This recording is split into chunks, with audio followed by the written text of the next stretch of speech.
Sir हाँ यही diagram बोल रहे थे हम लोग तो। सर यहीं पे डाउट था सर। यस स्कूल हाँ में सर आपने बहुत देरी में हैचिंग करवाया था, यहाँ पे बहुत जल्दी हैचिंग करवा दिया था सर, इसलिए पूछ रहा था। मतलब आई डोंट अंडरस्टैंड। सर आपने स्कूल में sir inner cell mass form किया, फिर हर लेयर फॉर्म किया, हाइपोब्लास्ट वाइपोब्लास्ट सब फॉर्म करने के बाद किया था। हाँ वो जो हैचिंग यहाँ पे सर फर्स्ट स्टेप में हैचिंग करवा दिए थे सर, इसलिए डाउट हो रहा है। सी दैट इज वो क्या हम पूछ के आएंगे, ये डाउट आप तो मम्मी से पूछ सकते थे। भाई हैचिंग कभी भी हो सकता है, समझ रहे हो कि नहीं? Yes sir. तो इसीलिए ये डायग्राम में डिफरेंस कुछ नहीं है, सिर्फ क्या है वहां जो आप देखे थे ये और हमने आगे किया था, तो आप यस सर। बताइए मैंने क्यों नहीं किया, बताओ why we did not do it that day. Simple सा आंसर है। अभी तो फिर साइलेंट, आप साइलेंट पोज में चले जाओगे तो कैसे होगा? अब बताइए। वो एनसीईआरटी फर्स्ट ऑफ ऑल ये एनसीईआरटी लेक्चर है। दूसरा, यस सर। दूसरा एनसीईआरटी में तो इतना भी नहीं है। दूसरा क्या है, यस सर। जल्दी बताओ। उस समय टाइम भी नहीं था, आखिरी का 5-7 मिनट बचा था, तो आप यस 5-7 सर। मिनट में कितना डायग्राम तुम एक्सपेक्ट करोगे? इसलिए मैंने जल्दी जी जल्दी सर। करा दिया। Okay, otherwise see there is no difference. आपका हैचिंग कभी भी हो सकता है। ओके, आपका इस स्टेज यस में हो सर। सकता है, इस स्टेज में। ये मेरा, मैंने ऐसे नहीं कराया। बहुत लोग ऐसे बोलते हैं कि सर आपने करा दिया, जिससे मैंने कोई गुनाह कर दिया। Sorry sir. अरे ऐसा सॉरी नहीं सर। है, नहीं नहीं, I am not telling you like that. ऐसा नहीं है। आप बुक्स में भी देखोगे ना, किसी किसी बुक्स में पहले हैच कर देंगे, किसी किसी बीच में इवन प्लासेंटा के बाद हैच। अब हमारा जो फोटोज होगा आप देखोगे कि बहुत देर के बाद भी हैचिंग होता है, तो दैट इज टाइम बाउंड, है कि नहीं? तो इसीलिए कब हैचिंग होगा, it's a matter of time, but yes it should be fast. क्यों? Because we are running against hormones. Okay, yes sir. तो हॉर्मोन्स हमारा हमारे विपरीत चल रहे हैं, तो अगर हम ठीक टाइम पे हैच नहीं करेंगे तो व्हाट विल हैपन? तो आपका मेंसेस हो सकता है। इम्प्लांट नहीं हुआ। यस, तो दैट इज व्हाई आपका इम्प्लांटेशन नहीं, मिसकैरेज हो जाएगा। so that is why yes sir. we have fallopian to tube be। में भी हैचिंग हो सकता है। हाँ बोलो। फैलोपियन ट्यूब में भी कभी कभी हैचिंग हो जाता है सर। वो हैचिंग हो जाने से गड़बड़ हो जाएगा, उसको कहते हैं tubal pregnancy. You are right. सुनो, होने को फैलोपियन ट्यूब क्या एब्डोमिनल कैविटी में भी हो सकता है, बट उस केस में क्या होगा, वही प्रेगनेंसी होगा। तो समझ रहे हो? तो अगर फैलोपियन ट्यूब में हैचिंग होता है उसको ट्यूबल प्रेगनेंसी बोला जाता है। ओके, अगर आपका जो outside the fallopian tube in the abdominal pelvic cavity होता है, तो उस केस में हम उसको क्या बोलते हैं, एक्टोपिक प्रेगनेंसी। बट कौन सा प्रेगनेंसी सरवाइव करेगा? जो यूट्रस में रहेगा, क्योंकि यस सर। फैलोपियन ट्यूब का ज्यादा डेवलपमेंट नहीं हो सकता है। तो समझ रहे हो? तो वो उन सबको हम एबनॉर्मल प्रेगनेंसी बोलते हैं। तो सिंस आपने जो क्वेश्चन पूछा, it is right, you are not wrong. माने देयर इज ए चांस कि आपका फैलोपियन ट्यूब में भी हैच होके वही इम्प्लांटेशन हो जाएगा। अंडरस्टूड? तो there is no such issue. चलिए, बिकॉज वही तो मैं बता रहा हूँ ना, ये टाइमिंग का खेल है, समझ रहे हो कि नहीं? ये टाइमिंग का खेल है। तो जैसे आप लोग देखोगे कार रेस में आपको 2 या 3 पिट्स अलाउड होता है कि आप पिट रेस्ट कर सकते हैं, उसमें पे तेल भरा लो, टायर बदलवा लो, इंजन चेक करवा लो, सब कुछ कर सकते हो। बट प्रॉब्लम क्या है बोलो? तो वो टोटल रेस टाइम में काउंट होगा। यस, तो इसीलिए अब कौन किस समय पिट लेता है वो भी एक स्किल सेट है। समझ रहे हो? आप पीछे हो, पिट ले लिए, तो क्या होगा, और पीछे हो जाओगे। और पीछे तो इस तरह से ये कैलकुलेशन है। प्लस आप सोच रहे हो कि नहीं नहीं मैं जब आगे जाऊंगा तब पिट लूंगा, अगर बीच में तेल खत्म हो गया, अगर आपका टायर खराब हो गया, पंक्चर हो गया, तो समझ रहे हो कि नहीं? There is a lot of dynamics, आपको हर चीज देख के करना है। ठीक है, आपका सोच अच्छा है कि मैं लीड लेकर पिट लूंगा, बट टायर सपोर्ट नहीं कर रहा, आपका जो तेल खत्म हो रहा है, तो उस केस में क्या होगा, इंजन कुछ गुरगुर कर रहा है, तो उस केस में ऐसा हो सकता है कि आपके पिट से पहले ही गाड़ी रुक जाए। तो ये हर चीज एक डायनामिक्स है, इसलिए आप देखोगे वो जो F1 रेसिंग या रेसिंग होता है उसमें पिट स्टाफ एंड ड्राइवर के बीच में टोटल कम्युनिकेशन रहता है। भले ही वो रास्ता चला रहा है, बट ऐसा नहीं है कि वो पिट के बारे में उसे पता नहीं है। वो हर चीज पिट स्टाफ के साथ डिस्कस कर सकता है, आपका जो कार इंजीनियर है उससे के साथ डिस्कस कर सकता है। तो अगर इंजीनियर बोलेगा नहीं नहीं you can take the risk, तो वो ले लेगा। अगर बोलेगा नहीं बेटा आ जा वरना टूट जाएगा, तो फिर वो आ जाएगा, एंड सो ऑन। ओके, तो इसलिए these are not hard and fast rules, ये कोई टाइम कैलेंडर देख के नहीं होता है। Okay, and so on. चलिए नाउ, बट हमें बस एक ही चीज यहाँ बैकग्राउंड में ध्यान देना है कि कम से कम आप हार्मोन कैलेंडर को याद रखना, क्योंकि देर ना हो जाए, कहीं देर ना हो जाए। तो मैंने गाना गा के आपको सुनाया था कि नहीं, आजा वे कि मेरा मन घबराए, देर ना हो जाए, कहीं देर ना हो जाए, क्योंकि उधर हार्मोन गिर रहा है। ऐसा ना हो कि आपके आते आते आपका प्रोजेस्टेरोन 0 हो जाए and pre menstrual preparation start हो जाए। ओके, तो बस उस चीज का ध्यान आप रखें। चलिए, so these are things which we have already discussed. Okay, and we were seeing the diagram. I think there is no problem in this diagram, everything is complete. हम लोगों ने ये 2 स्टेज बनाया। Atman, your attitude is becoming childish like Aadya, so please be careful. क्योंकि sorry sir. नहीं sorry नहीं, एक चीज याद रखो, बायो का पढ़ाई है ना, you have to be always open minded. Fine, अभी जैसे can you Yes, sir. Tell me what is the weight of a human being? No, sir. Is there any answer? No, sir. तो No, अगर sir. आपके पापा ने बोला है कि 5% ऑफ बॉडी वेट हार्ट होता है, तो इसका मतलब क्या मेरा हार्ट और ऋषिका का हार्ट सेम साइज का होगा? No, sir. आपका बॉडी वेट No, अलग है sir. सर। तो वही चीज है, तो इसीलिए ये सब बट बुक्स में लिखा होता है हार्ट इज इतना किलो, हार्ट का लंबाई इतना, चौड़ाई इतना, गोलाई इतना, सब Yes, लिखा sir. होता है। Yes, sir. तो वो एक स्टैंडर्ड रेफरेंस है। Okay, Standard. Yes, but sir. उसका Average मतलब value. ये नहीं है कि अब जो तुम जाके पीछे बोलो देखो सर को आज सुनी एमती कौन बेसी कम कह देले, अब आप जाके बोलोगे सर को No, आता sir. नहीं, ओहो मैं ऐसे ही सर चिढ़ा मेरे रहा को हूँ, बस वो कंफ्यूजन हुआ कि हैचिंग होता कब है सर, इसलिए पूछा मैं था। आपको वैसा नहीं है चिढ़ा सर। रहा हूँ। यस सर, तो सॉरी सर। इसका मतलब ये नहीं है कि आप जाके बोलो देखो सर तो स्कूल रे सेट ही हैच कर ले, इधर पहले हैच कर दिए। अरे भाई वो अंडे का इच्छा है, अब मेरा जो यस उस सर। समय कुछ और मन किया, इस समय कुछ और मन किया, यस सर, तो वो इसीलिए जानता नहीं था मैं सर, सॉरी सर। नहीं, यस सर। हर समय एक चीज बायोलॉजी में याद रखो, in biology things are tailor made, मतलब there is scope of fluctuation, समझ रहे हो, आपका हर समय स्कोप ऑफ फ्लक्चुएशन होगा। ओके, चलिए, सो बिकॉज हमें इम्प्लांटेशन करना है इस स्टेज में, क्या अगर आप बोलेंगे इस स्टेज में हमारा थोड़ा देरी हो गया है, मतलब व्हाट हैपेंस, मैंने हम लोग जल्दी हैच कर गए, उस स्टेज में हमारा हैचिंग थोड़ा देर हुआ, इस तरह से, और क्या। तो यहाँ क्या है, yes sir. Inner cell mass differentiate नहीं किया है, उधर क्या था, यस सर। इधर हमने इनर सर सेल मास को हाइपोब्लास्ट और एमनियन बन गया था। बन गया था। तो उस तरह से और भी बुक्स है हमारे पास, फोटोग्राफ्स भी हैं, आप देखोगे तो योक्सैक एमनियन भी बन गया है, क्या सेकेंडरी योक्सैक एमनियन, उसके बाद भी हैचिंग नहीं हुआ। Okay, so like that. इसलिए तो मैंने आपको बोला था ना, एक कंडीशन आता है असिस्टेड जोना हैचिंग का, तो आप डॉक्टर्स मॉनिटर करेंगे कि बच्चा ज्यादा बड़ा हो रहा है, अभी न्यूट्रिशन नहीं लेगा तो मर जाएगा, तो डॉक्टर को अगर ये पता है तो वो आपको असिस्ट कर सकता है hatching. Okay, means we can go for in vitro hatching. Okay, चलिए, so these are the concepts. You don't need to tell sorry because I told you in biology discussion में गाली गलौज से सॉरी बोलने का कोई जरूरत नहीं है।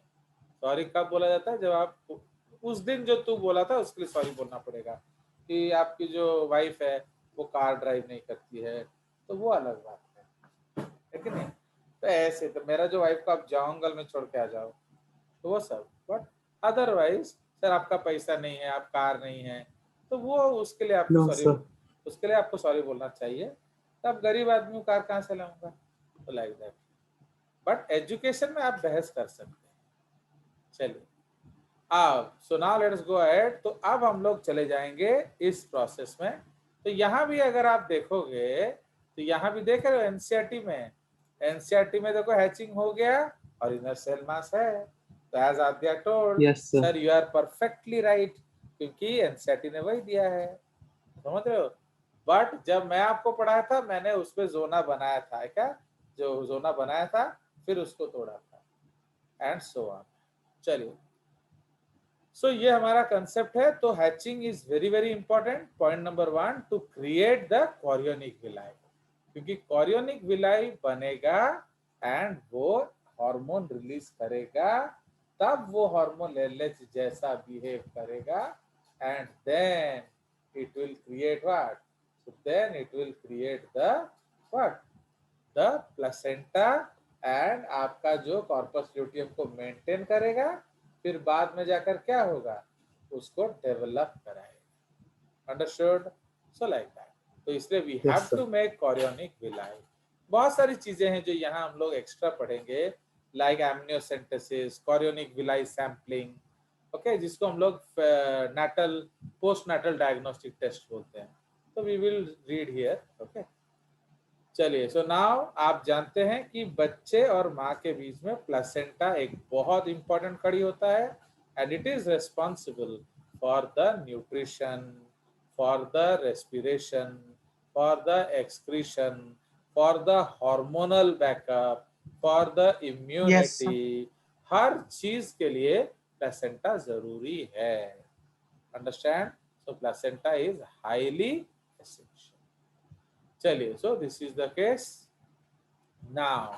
अब in the later stages of pregnancy, जब आपका प्रेगनेंसी तैयार हो जाता है, बच्चा तैयार हो जाता है, तब क्या होता है, हम लोग ले आते हैं किसको, आपका रिलैक्सिन हार्मोन। तो ये जो रिलैक्सिन हार्मोन है वो आपका डिलीवरी प्रोसेस को असिस्ट करेगा। तो what it will do, it will what, it will relax the pubic ligament. तो प्यूबिक लिगामेंट क्या होता है, सब बर्थ कैनाल को डायलेट कर यस, देगा। बर्थ कैनाल को नहीं, पहले आपका हिप जॉइंट को सेपरेट करेगा, समझ रहे हो।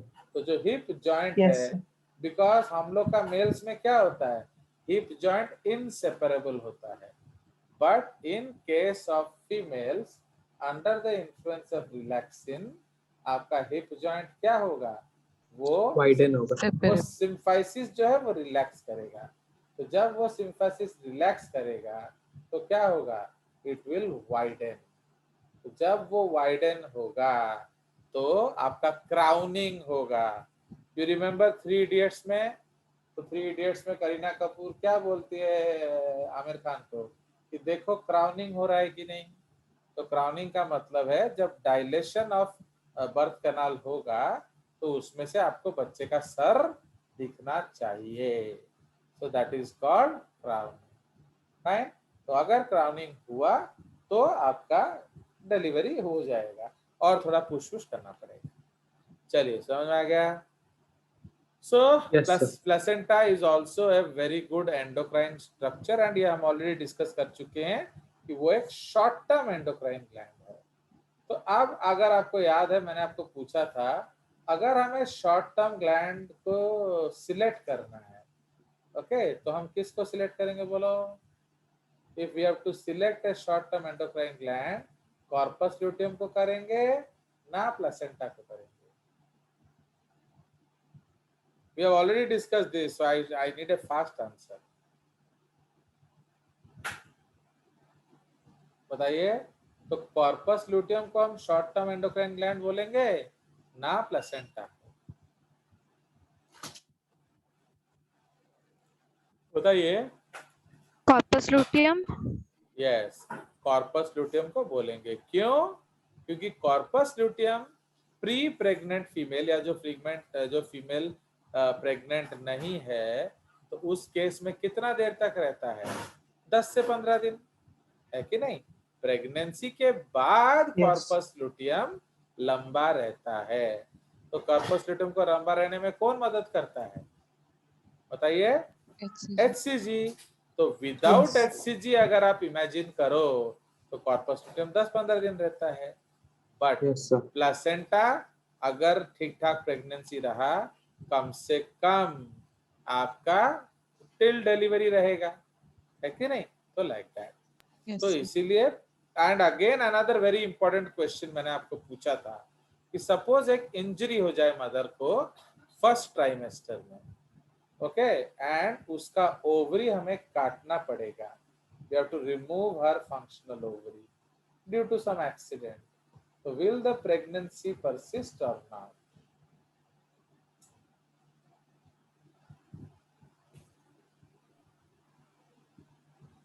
बताइए, गेस करिए। No sir. Why it will not persist? Sir corpus luteum 3 महीने तक प्रोजेस्टेरोन संभालता है। यस, बिकॉज जो रिक्वायरमेंट ऑफ द हार्मोन्स है वो कॉर्पस लुटियम पूरा करता है, क्योंकि प्लेसेंटा अभी छोटा है तो वो भी कर Yes. रहा है, बट उसका डिग्री ऑफ कंट्रीब्यूशन लेस है एंड आपका कॉर्पस लुटियम का डिग्री ऑफ कंट्रीब्यूशन हायर है। तो मेसर भी after corpus luteum the yes करता है। आफ्टर फर्स्ट ट्राइमेस्टर, अगर आफ्टर पहला 3 महीने के बाद चौथे महीने से क्या होगा, प्लासेंटा टोटली टेक ओवर कर लेगा, मतलब अब कॉर्पस लुटियम की कोई जरूरत नहीं है।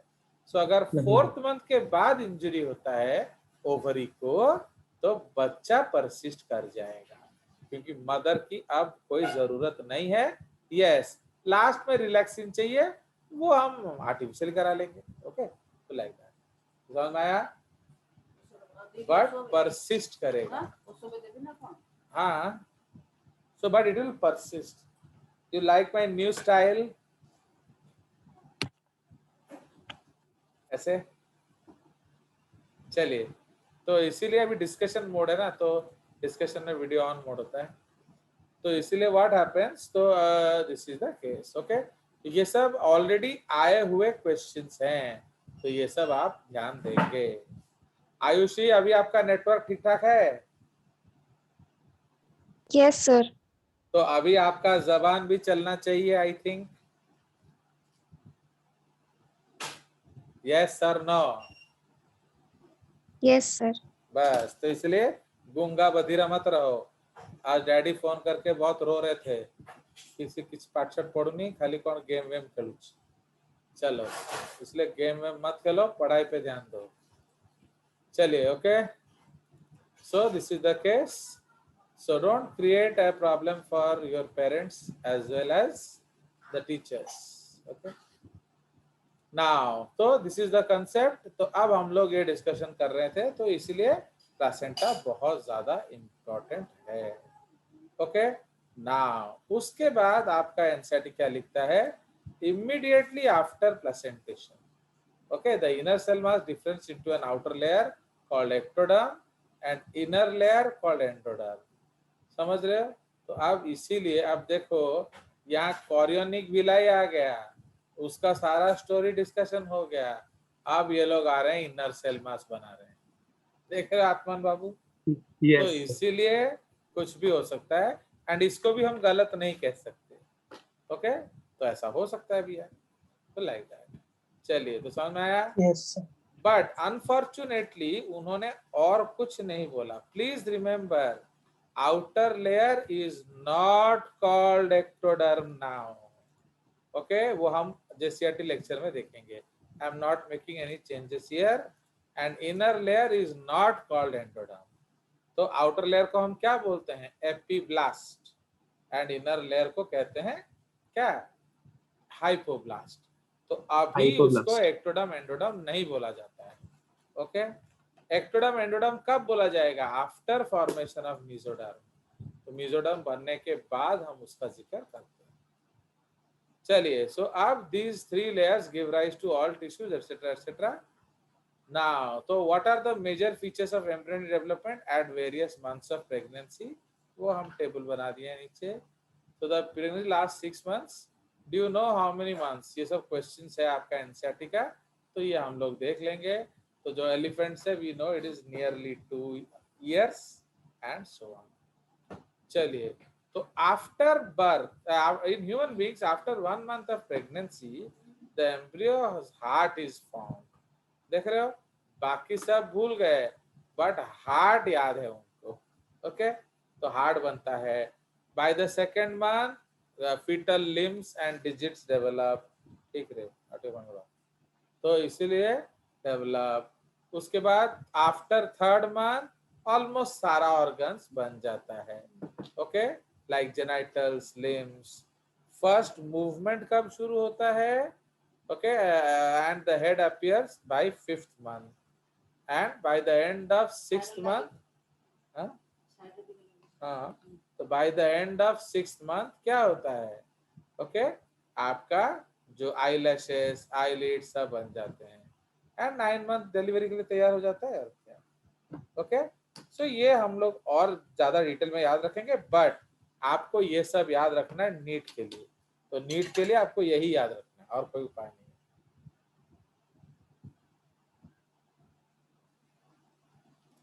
कोई शक?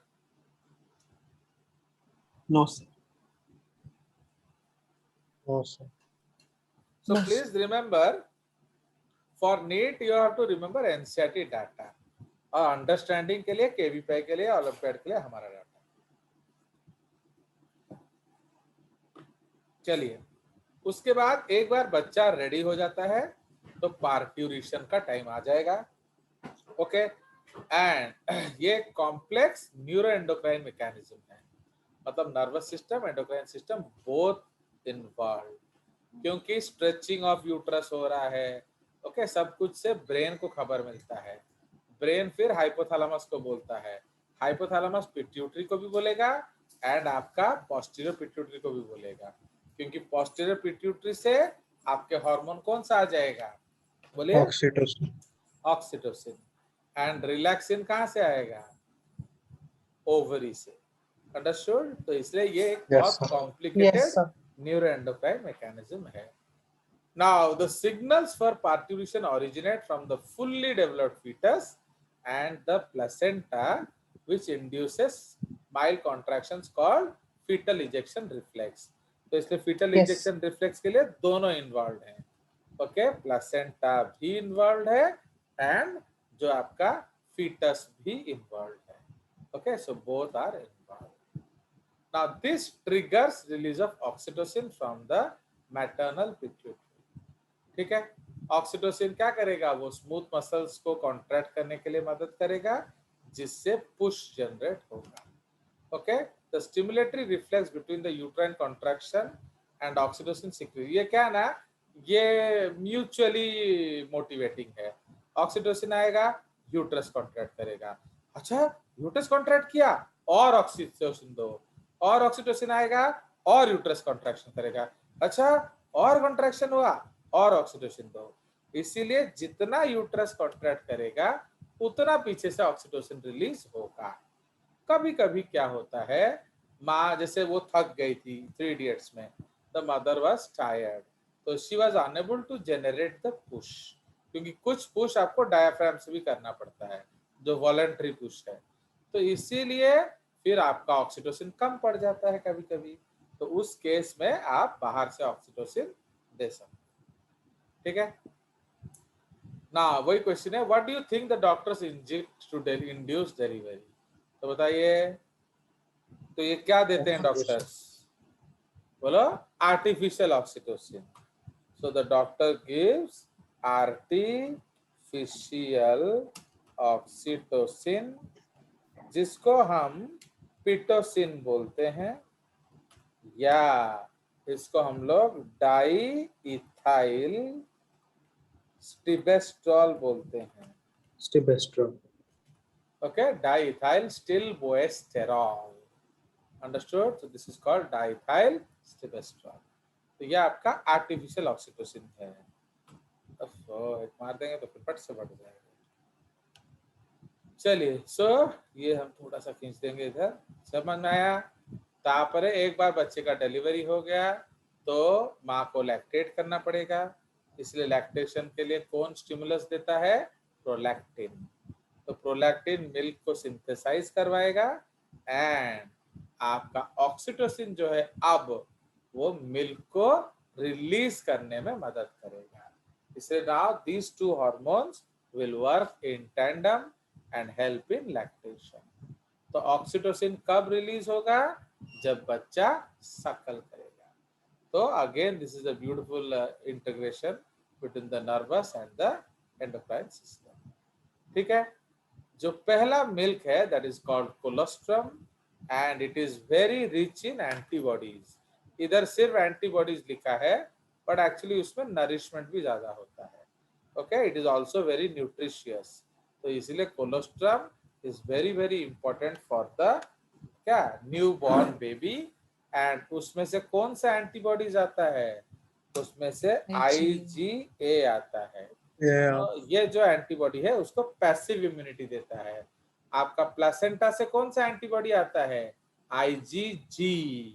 ये सब भी नीट ये जो आपका KVQI में आ सकता है. So this is the story of your NCERT biology. Sir few days के लिए क्यों रहता है सर बस?